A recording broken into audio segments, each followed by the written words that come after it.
கடவுளை நம்பாத இருந்தா விடுங்க, கடவுளை பார்த்ததில்லை, நம்பிக்கை இல்லைன்னா தேவையில்லை. ஆனா நான் யாருன்றது அறியணும், அதுதான் ஆன்மீகம். இது என்னன்று தெரிஞ்சு கொள்றது விஞ்ஞானம், நான் யாருன்று தெரிஞ்சு கொள்றது மெய்ஞானம். வாழ்க்கையில ரெண்டும் வேணும்.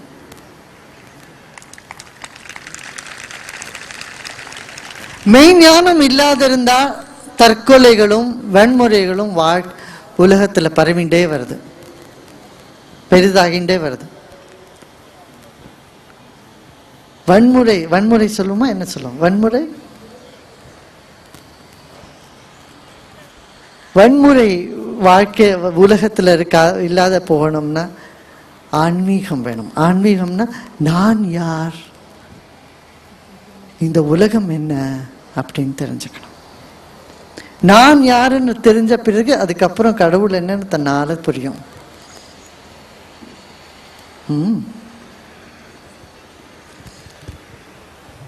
என்ன எல்லாம் கேட்டுட்டு இருக்கேல?